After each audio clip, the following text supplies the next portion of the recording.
Duše Sveti napuni srca svojih vjernika i oganj svoje ljubavi u njima užezi.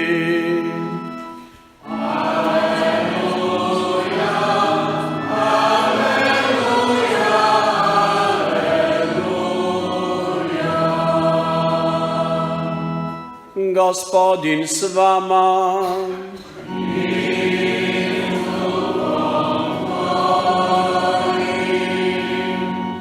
Čitanje Svetog Evanđelja po Ivanu. Slava tebi, Gospodine. U ono vrijeme reče Isus svojim učenicima: Kada dođe branitelj koga ću vam poslati od Oca, Duh istine koji od Oca izlazi, on će svjedočiti za mene. I vi ćete svjedočiti jer ste od početka sa mnom. Još vam mnogo imam kazati, ali sada ne možete nositi. No kada dođe on, Duh istine, upućivat će vas u svu istinu, jer neće govoriti sam od sebe, nego će govoriti što čuje i navješćivat će vam ono što dolazi. On će mene proslavljati, jer će od mojega uzimati i navješćivati vama. Sve što ima Otac, moje je. Zbog toga vam rekoh, od mojega uzima i navješćivat će vama. Riječ Gospodnja.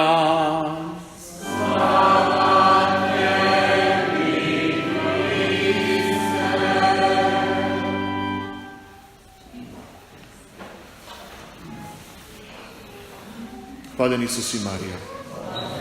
Draga braćo i sestre, Svetkovina duhova u našoj crkvi se smatra danom proslave rođendana. Smijem li u tom ozračju i svakome od vas, kršćanine, zaželiti sretan rođendan. Rođendan po kojem postaješ znak Božje ljubavi na ovome svijetu. Ajmo se sjetiti trenutaka kada slavimo svoj, ajmo reći, zemaljski rođendan. Kada nam netko dođe i prvo nam čestita rođendan, a onda počinje razgovor. I onda će reći kako si. S tim će nas upitati kako se trenutno osjećamo. A onda će možda u sljedećem pitanju biti nekako u onom našem dalmatinskom žargonu šta ima novega. S tim će postaviti pitanje o našoj prošlosti. Što se dogodilo novoga od našeg posljednjeg susreta, od našeg posljednjeg razgovora. A onda potom u daljem razgovoru sljedeće pitanje još direktnije je: a što planiraš dalje u životu? To isto pitanje, to jest ta tri pitanja, volio bi da svatko od nas ne samo jedni drugima postavimo, nego čestičajući sebi rođendan, da to pitanje postavimo sebi. Kako si? Kako si, brate i sestre? Kako si, mladiću i djevojko? Kako si, majko i oče? Kako si, starice, starče? Kako tvoj život danas, pored ovog slavlja, ove naslovnika, ove crkve, kako tvoj život prolazi? Koje su ti misli bile jutros kada si se probudila? Koje misli imaš danas u ovom svetom mjestu, moleći pred Bogom? Koje su tvoje nakane? Šta ima novoga? Kakva je tvoja prošlost? S kakvom si željom u nekom trenutku započeo neki svoj projekt? Bilo obično prijateljski odnos sa bližnjima ili možda zaljubljenost i brak sa svojom obitelji, svojim suprugom ili posao kojega si započeo na bilo koji način. Prošlost u kojoj imamo iskustvo ili radosti ili razočarenja. Ono što je pomalo tužno, što i u pitanju kako si i što ima novoga u ovo današnje vrijeme, puno su dominantnije one lošije teme. Puno su dominantnije situacije koje nas ljute, koje nas žaloste, koje nam stvaraju osjećaj nesigurnosti. Ne bi želio u ovom trenutku gubiti vrijeme nabrajajući primjere, jer ih dobro znate. Puno bolje nego što bi pomislio, svatko od vas ima svoju sadašnjost i prošlost. Kakva je budućnost? Budućnost je možda u tih pitanjima najneizvjesnija. To se možda najjednostavnije može očitovati kad jednog mladića ili djevojku na kraju 8. razreda ili pred maturu upitaš: a što planiraš dalje upisati ili učiniti? Onda se redovito naziva ili spominje neki naslov neke srednje škole ili fakulteta koji se vrlo jednostavno zove ne znam. Taj osjećaj u kojem to ne znam postaje toliko dominantno, čovjek se pita: pa gdje je tu Bog? Čovjek se pita: pa kako ću ja, dragi Bože, opterećen svojom prošlošću u jednoj neizvjesnosti sadašnjice, planirati svoju budućnost? Pogotovo kada se pogleda iza brda u ovu Zagoru, gdje nerijetko puta se puno više broje brojke sprovoda nego krštenja, stvara se jedan osjećaj u kojem je gotovo Bog rekao laku noć. Ali ne bi vam želio u ovom trenutku pričati neke isprazne priče, nego vam želim reći da ništa bolje situacija nije bila kao u vrijeme prvih duhova. Kada bi tu 11 učenika koji su, iako susreli uskrslog Gospodina, i dalje bili neizvjesni i nesigurni i pomalo upitno što učiniti, oni su se vezali uz riječ obećanja da neće biti sami, da neće biti ostavljeni, da neće biti prepušteni na milost i nemilost protivnicima. Ali ono što je isto jako bitno, što je dio i naše stvarnosti, ti apostoli su međusobno komunicirajući jako dobro znali i prednost i manu međusobno svog bližnjega. Kao što i mi danas i u ovoj crkvi i u ovoj župi i u mjestu gdje živimo jako dobro znamo ne samo svoju sadašnjost, prošlost i neizvjesnu budućnost, nego još bolje, jer je to nekako ljudska zanimacija, poznajemo i sadašnjost i prošlost na bilo koji način bližnjih s kojima živimo. I kada se gleda sadašnjost i prošlost onih s kojima živimo, onda se stvara osjećaj nesigurnosti još veće. Kako graditi budućnost s nepouzdanim ljudima koji su nas nerijetko puta napustili, povrijedili, gdje smo nerijetko puta bili izigrani. Identično razmišljanje su mogli imati apostoli. Oni su jako dobro svjesni mnogih planova koje su imali s Gospodinom, mnogih obećanja koje su u tim planovima Gospodinu davali, ali i mnogih razočarenja, međusobnih razočarenja, ali i pomalo razočarenja u našeg Gospodina. I to treba reći. I to je i naša stvarnost.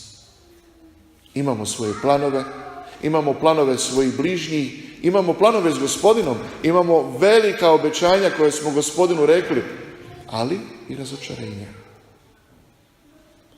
Ali tu dolazi jedan bitni trenutak na koji vas, brate i sestro, želim pokušati koliko je moguće pozvati da taj trenutak i mi preuzmemo. Čovjek se u čovjeka može razočarati. Čovjek se i u Boga može razočarati.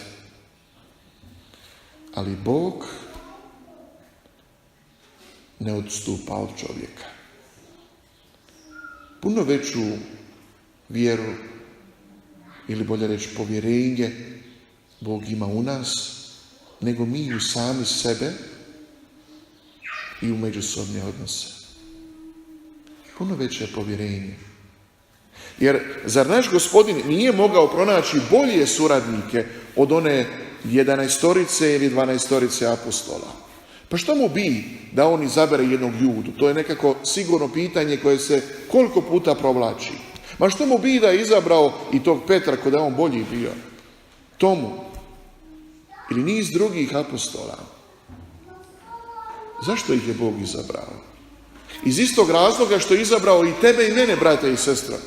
U onome što jesmo. Zato što Bog u nas ima povjerenje. Bog jako dobro poznaje našu prošlost. Bog jako dobro poznaje našu sadašnjost. Ako nas je itko bolje vidio bez šminke, onda nas je to vidio Bog. A šminka nam nerijetko puta pomaže da se prikažemo drugima u ljepšem svijetu. A Bog nas vidi bez šminke i bez maske i bez mnogo čega. I dalje nas voli. I dalje nas poštuje. I dalje ima toliko dobre planove za nas.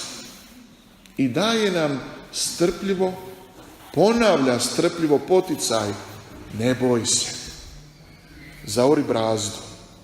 Počni nešto raditi. Ali počni prvo raditi u svojoj duši. U svojem srcu. U svojim mislima. Dozvoli da u te predjele tvog života uđe dobra misao, dobra želja za sebe i za bližnjega. Doživi bližnjega ne kao protivnika, ne kao suparnika, ne kao onoga koji će ti samo tražiti najgore, nego ga pokušaj doživjeti kao dar Božji. Mi se mnogo puta čudimo zašto nam ljudi ne dolaze spontano i raspoloženo. Pa što to na nama fali? Ali pokušajmo postaviti pitanje, a zašto nam djeca dolaze tako spontano? Vrlo jednostavno. Što lice koje pokazujemo odraslom nije identično licu koje pokazujemo djetetu. I kad bi naše lice i naše srce i naš osjećaj bio identičan odraslom kao što ga pokazujemo djetetu, onda sam poprilično siguran da bi nam i odrastao počeo vjerovati. Ali mi prvo trebamo vjerovati sami sebi. Da iz nas takvih može poteći dobro. Jer je Bog u nama vidio dobro. I Bog je svojim djelovanjem ne samo prije, ne samo danas, nego i u buduće stvorio obilje darova po kojima naš život ovdje, tamo gdje jesmo, može biti blagoslov, može biti radost, može biti poštenje. Mi ćemo se istina mnogo puta pozvati na to govoreći kako neki iznad nas nam kroje neku lošu sudbinu. I nećemo pogriješiti, to je istina. Ali zašto onda mi međusobno se ponašamo kao oni iznad nas? Da krojimo lošu sudbinu sebi i ljudima oko nas. Po čemu će ti iznad nas doživjeti pozitivni primjer kad mi međusobno, nažalost, nerijetko puta postajemo gori? A to Bog od nas ne želi. Bog želi, koliko je moguće, da svaki naš rođendan zbilja bude dan u kojem ćemo reći Bogu hvala i na mojoj ocu, i na mojoj majci, i na mojim prijateljima, i na mnoštvu ljudi s kojima sam mogao biti tako dobar, ali mogu biti bolji. I da to ne ostane lijepa riječ. Kao što su mnogo puta lijepe želje za rođendan, imendan, Božić, Uskrs, bilo koja proslava, nego da to postanu stvarnosti. Da onaj zagrljaj kojega ćemo u čestici primiti ili podijeliti, bude iskreni zagrljaj, a ne trenutak u kojem ćemo vrednovati ili mjeriti, kome je se više posvetilo pažnje. Tu se gubimo, brate i sestro. Trenutak u kojem je 11 apostola i blažena djevica Marija primila Duha Svetoga u liku ognjenih jezika je bio trenutak sabranosti. Trenutak priprave. Trenutak u kojem su pred Bogom odmaknuli svoje misli i pripremili se za Božje. I to je nešto što nama danas nedostaje. Mi, nažalost, i pred Boga dolazimo svojim mislima, svojim planovima u kojima bi Bog to trebao pečatirati i izvršiti. I onda smo mirni. A nismo mnogo puta svjesni da molimo za nešto što nam nije potrebno. Ajmo napisati mnoge svoje zazive koje smo imali. Stavimo na stranu one zazive kada molimo za zdravlje. Jer kažu da zdrav čovjek ima 1.000.000 želja, ali bolestan samo jednu da ozdravi. Ali ajmo pogledati one želje kad smo zdravi, kad smo bezbrižni. Koliko je nas molilo za dobro auto i dobili to auto na različite načine. A gdje je sad to auto? Na otpadu. Koliko je mladih molilo za mobitel? Najbolja marka. Gdje je sad taj mobitel? A već je stara, treba nešto novo.